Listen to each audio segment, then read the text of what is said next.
Dober večer, dragi prijatelji. Dober večer, share this, tule moram nekaj izklopiti. Takle, ok. Dober večer, hvala čisto vsem, ki ste mi poslali malo morje vprašanj za 18. marec, za webinar, kako se postaviti na prvo mesto.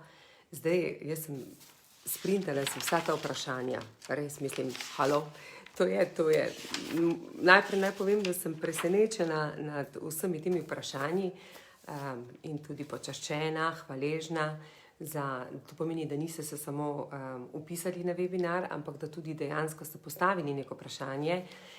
Čistko, marsikatero vprašanje je bilo tako, da sem se prav iz srca nasmejala, ko sem rekla, lej, tudi ona je tam, ali pa, lej, tudi on je tam, kar se je meni dogajalo, tako, ful krasno videti. No, ampak sem se odločila tako, da mogoče, ker ne bom mogla na vsa ta vaša vprašanja odgovoriti, sem se odločila, da mogoče 2-3 zdaj izpostavim in vsekako, če bo zanimanje in če bom videla, bom potem mogoče vsak četrtek, tako sem imela knjižni klub, izpostavljala kako vprašanje in na to vprašanje tudi odgovarjala. No, in sem nekaj izbrala, tiste sem počrtala, res ne bom, danes sem si izpisala, da bom mogoče na 3 odgovorila, da bo to kratko, sladko. Dober večer, Ivana, kratko, sladko, pa predvsem s tem namenom, da veste, da sem tukaj za vas in da vsa ta vprašanja, pa 3 leta nazaj, mogoče me katero vprašanje ne bi bilo, bi me bilo strah odgovoriti na to vprašanje, zdaj pa vam čisto konkretno lahko rečem, da na vsako vprašanje imam svoj odgovor, kar pa ne pomeni, da je to odgovor, ki je 100% pravilen, ampak kako bi i sama, če bi se to meni zgodilo, kako bi se tega lotila. Ok, pa gremo, da bomo kratki pa jedrnati. Nekaj sem izbrala, ampak sem zbrala take mogoče, vsak po sebi je močna, no? Ampak za vsa vprašanja, ki so tukaj napisana, tole sem si še naredila, koliko vprašanj lahko odgovorim na dan, koliko jih bom lahko odgovorila tudi, koliko jih bom lahko tudi odkrito odgovorila na našem srečanju, ko se vidimo v četrtek, se opravičujem, četrtek, po moje tam na 10, ampak če bom dovolj kratka in jedrnata.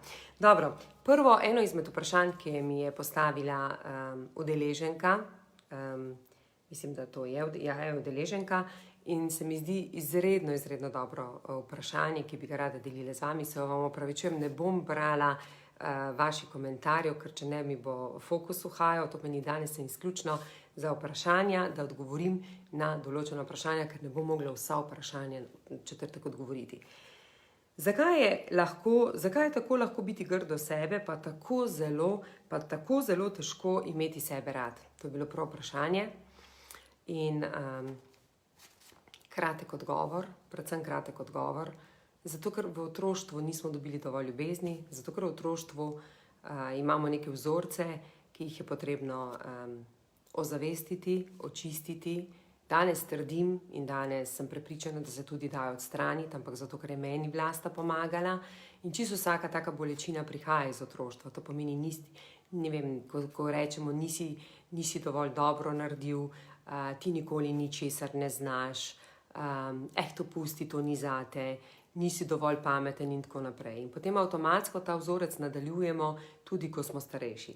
Tako da najprej je potrebno, to bo eden izmed delov mojega programa, zato je v programu zelo pomembno na začetku, da se sprejemamo, ker če se mi sprejmemo, lahko delamo potem tudi odpuščanje. Če se pa ne sprejmemo, pa tudi odpustiti ne moramo in potem se nam to vleče naprej in naprej. Tako da, draga moja, to je del otroštva in v otroštvu niso ti dali, vse veš, ko je majhna punčka, tam do 5. 7. leta, vse, kar potrebuje ljubezen, da jo vedno vsak pohvali, da tudi da ona kak odgovor, da ne odgovarjajo starši namesto nje ali pa brat. In takrat nam pol vse vzorce dobimo takrat, mogoče še pol malce kasneje, ampak večinoma ti vzorci, če ne rastemo in če ne delamo na teh vzorcih, potem ostanejo noter v nas. In vsakič, ko smo starejši, ko smo odrasli, nekako poskušamo, pa ga malo damo na stran, ampak vedno v večji obliki pride se nam pojavi. Ok, zdaj le me kar zanaša, pa bi kar mogoče kaj prebrala, kar je napisala draga moja, tista, ki je napisala, bom pol prebrala, velja? Mi pa všeč lahko pa kdo drug prebere, pa je tudi dobro. Ok, gremo drugo vprašanje.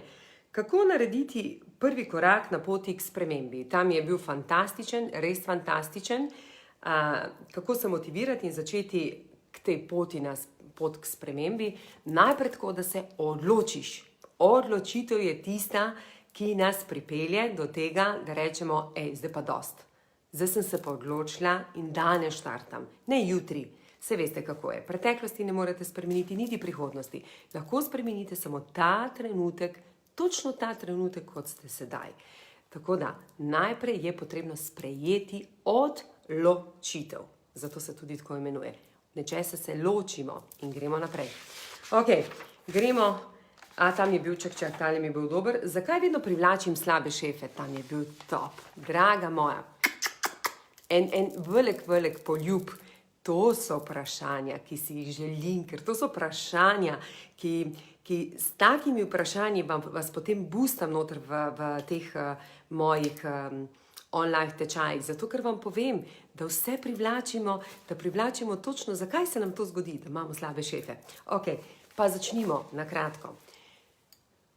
Marsikdo od vas, ki je zdaj tukaj z mano prisoten, in ne samo vi in tisti, ki mi pišete, berete razne citate.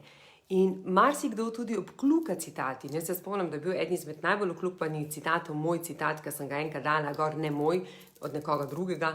Privlačimo podobne ljudi, kot smo sami. To pomeni, če mi gremo, če smo, na primer, danes bom rekla, danes sem ful nasmejana, jaz privlačim podobne ljudi, kot sem sama. Če sem danes slabe volje, meni je ta slika zrcalna. Tudi na drugi strani dobimo osebo, ki je slabe volje ali pa malo bolj, ne vem, tako pasivna. In zelo pomembno se je zavedati, da ko mi končamo z kakim šefom v prejšnjem podjetju, mislim, ful mi je zanimivo šefi, ali še kličemo šefe? Koga še kličemo šefa? To je bilo včasih, ampak mi je bilo zanimivo. Če se s prejšnjim šefom, vodjem, nismo razumeli in nismo se lepo razšli, to je enkrat naša Darja ful lepo povedala, to vez vlečemo naprej. In je zelo pomembno, ko se poslovimo od delovnega mesta tam, kjer smo prej delali, je prav, da se poslovimo lepo, ne da odidemo jezni, ampak da poiščemo vse dobre stvari, da si rečemo hvaležna sem zato, ker hvaležna sem zaradi tega, ker sem imela krasno službo, hvaležna sem za moje sodelavce, hvaležna sem za vse nove izkušnje, ki sem jih dobila. Jaz sem prepričana, da tudi slabi šefi ali slabi vodje, slabi sodelavci vas marsikaj naučijo. In potem, ko greste, marsikdo od mojih sodelavcev, ko je včasih delal s menoj, in sem mogoče kaj bila puši, to tudi pišem v knjigi, tudi povem, in ni razumel in mi po 4 letih odpisal in mi je napisal, zdaj ne bom ga glih citirala, ampak o tem, da se mi absolutno zahvaljuje za vse tisto, kar sem mu dala, ker šele po 4 letih dojema, kaj sem želela, ampak takrat je bil še prehitro, je bilo prehiter korak, da bi on to razumel. Pomeni, vsi tisti, ki mislite, zakaj privlačim slabe šefe, je zaradi tega, ker je najprej potrebno najti v šefu neke dobre lastnosti, pogledati, zakaj smo se povezali, ugotoviti, da smo privlačila en drugega, da tudi jaz imam nekaj slabega, če je on slab. In preden se razidem s tem šefom, je treba lepo se raziti, sproščeno, tako se zavedati, da je on nekaj nam dal, mi nekaj njemu, da lahko gremo v novo službo. Zato marsikdaj vidite, to pa si srčno, to pa res moram posneti, pa sem že rekla lansko leto, da bom posnela en video na temo, zakaj ljudje menjajo po 2 letih službo. Jaz, če grem pogledat moje sodelavce, ki so delali pri nas, in tisti, ki so, na primer, delali 1 leto pa pol pri nas, pa so pol šli, pa čisto vsi po 1 letu pa pol pa spet grejo, pa 1 leto pa pol pa spet grejo, pa 1 leto pa pol. Kaj to pomeni? Ko so bili mali otroci, so bežali in niso prevzeli odgovornost in kot veliki ne želijo prevzemati odgovornost. Ok, dobro, da vidim, če še koliko je ura, rekla sem, da bom kratka 15 minut, a ste mogoče še za kako, čakaj, da vidimo. Ta je dobra, mislim, jaz sem ful vesela, ker so res so taka krasna krasna vprašanja. Kako se naučiti reči besedo ne? Brez slabe vesti. To pa je moški celo napisal. Malo več jih je podobno. Celo imamo moškega, kar sem presrečna, da se mi tudi moški se bodo udeležili mojega webinarja. Ko začnemo sebe imeti radi. Ampak res vam to govorim. Res. Ko začnemo sebe imeti radi. A veste, Slovenci, ne samo Slovenci, tak narod smo. Ko so nas starši učili, prosim, spoštuj odrasle, spoštuj tega, obnašaj se lepo. Pravličnih 7 let, tako, bravo. Polonca, sorry, zdaj ne smem brati, moram se vrniti, fokus. In le zdaj mi je pa čisto misel šla, kaj sem hotela povedati. Čakaj, kaj je že bila? Ja, to. Ko imamo sebe radi, res, ko imamo sebe radi. Kako so nas starši učili, spoštuj one. Vedno smo mogli druge postaviti na prvo mesto pred sabo. In ko smo vedno druge postavili na prvo mesto, se nismo zavedali, da niso oni pomembni bolj kot mi. In zdaj kar naenkrat smo odrasli in mi zdaj ne vemo kako, še vedno je okolica tista, ki nam je bolj pomembna kot mi sami. No, in to skozi prva tri moja predavanja, delavnice online, najprej spoznate, kako reči iskreno ne. Tega ne bom več počela. To si ne želim. To pa ne bi. Glih to je pomembno. To pomeni najprej se sprejeti, potem odpustiti, potem pa biti hvaležen. In vedno je tako. Ko si hvaležen, šele lahko dobiš kaj več. Če pa nisi hvaležen, je pa to, kar si dobil dovolj. Ker najprej je potrebno to spoštovati. Ok, pa dajmo še samo eno vprašanje. Če jih je toliko takih dobrih, kako prenehati odlašati in iti v akcijo, ta je ful močna. Dajmo prvo mogoče tako, mi je tudi, tako me je kar mal streslo, kjer je že bilo tlele, urnik.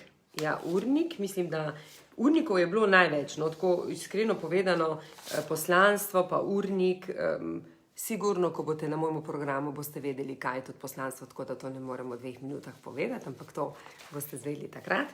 Ampak gremo glede urnika. Kako organizirati svoj dan? To je zadnje predavanje, zaradi tega, ker takrat ste že pa malce bolj zreli, dozoreli, veste, kaj želite, veste, da je moč misli vaše največje orodje. Zavedate se, da dokler ne prevzamete odgovornosti za svoje življenje, zelo, zelo težko funkcionirate naprej. Potem, kaj je pomembno? Da niso vse vrednote vaše vrednote, da ene so primarne, ene so pa tiste, ki so vam simpatične, ampak ne čisto vaše. In ko ugotovite, kaj je vaše poslanstvo, sem prepričana, po razporeditvah vlog, ki jih bomo počeli, boste zelo jasno vedeli tudi, kako razporediti vaš urnik. Kajti? Ko nastopam kot mami, nastopam malce drugače, kot nastopam v službi, ker sem vodja ali pa solastnica. Ko sem s svojimi klienti, s svojimi strankami, sem spet malce drugačna. Na vsako vlogo se je potrebno pripraviti in vsako vlogo znati pokriti v določenem času. To pomeni, če je moj urnik sestavljen, da 6 ur delam na dan, potem delam 6 ur na dan. In to si bom tudi v te moje vloge postavila. Ok? Toliko za enkrat, pa dajmo še samo tisto vprašanje, ki se mi je zdelo, pa, ki se si ga pa mogoče, kako prenehati odlašati in iti v akcijo. To je bilo tudi zelo dobro vprašanje, ki so kar mislim, da 1, 3, 4 podobni. Ja, brez nič ni nič. To je tako, kot če bi me zdaj vprašali, ko boste oddelali mojih 9 tem, ali boste zaradi tega, naprimer, vi čisto drugačni. Ja, če boste upoštevali navodila in izvajali akcijo, kot je dogovorjeno. Če se zmenimo, ponavljamo afirmacije. Če se zmenimo, naprimer, oddelati nalogo. Če napišem, določi si primer, bom dala primer. Nimam partnerja, ne najdem krasnega partnerja. Pa veš, kakega hočeš imeti? Ne. Ja, kako ga boš dobila? Potem je vse zamegljeno. Je treba najprej določiti, kakšnega partnerja je potrebno. Brez akcije, to pa kar podpišem vam, brez akcije, brez vztrajnosti, ni velikih sprememb. Veste, kakšna sprememba je? Ful vam nekaj zapaše in pol malce spustite. To je predvsem pri dietah, to vidim. Jaz končno srčno upam, da se moram enkrat lotiti, ampak opazujem, kaj počno, kdo seboj začne delati, hujšati in shujša in pol je pol ful vesel in pol se še zredi za 4 kile zraven. In zato jaz nimam rada diet, zato ko me tega strah. Ampak enkrat bom se tega lotila, da vidim, kaj je poanta v miselnosti, da potem ne ustrajamo, kaj se nam zgodi. Jaz bi rekla, da bi to bilo za enkrat, ne res, ker če vam iskreno povem, te vprašanje malo morje, lejte, če vas je, ne vem za končne številke, ampak mislim, da okrog 250 vas je že prijavljeno, tako da jaz mislim, da to je ena taka krasna, lepa številka. Bom poskušala, tako kot pravim, na nekaj vprašanj bom že tam odgovorila, nekaj bom odgovorila čez celoten program, je pa vsako vprašanje, ki je tukaj notri, draga moja, tudi ti z rakom, ki si mi ga postavila, tudi zate imam odgovor. Ampak mogoče zdaj v tej prvi rundi deljenje odgovorov ne, ker lahko pride do kakršnega koli obsojanja z druge strani, ki me posluša, saj ni zdravnica, saj ni ono. Vedno bolj si rečem tako, delim samo tisto, kar se čutim suverena, kar se ne čutim suverena, ne delim z vami. In v primeru, če kdo se ne strinja z mojim mnenjem, se tudi strinjam, ker tudi to vas učim, lastna prepričanja. Če so moje prepričanja takšna in so vaša drugačna, nič narobe, čisto nič narobe, ampak zato sva drugačni, ampak sprejmimo, da imamo vsi svoje prepričanja. Toliko za enkrat, želim vam krasen večer, predvsem pa en tak lep, uspešen teden. Naredite si ga takšnega, da boste znali tudi reči ne, da se boste zavedali, da vse si prikličemo sami, da vsi ljudje, s katerimi smo obdani, so tisti, ki jih potrebujemo, ki se moramo nekaj od njih naučiti, ali pa mi njih nekaj naučiti. Tako da, dajmo začeti gledati dobro na stvar. Bolj, ko bomo gledali, začnite iskati dobre lastnosti. Predlagam, da preden kadarkoli se pogovarjate s katero osebo ali pa začnete pa razmišljate o tej osebi, najdite najprej 3 dobre lastnosti, preden se boste lotili kakršnekoli slabih lastnosti. Krasen večer.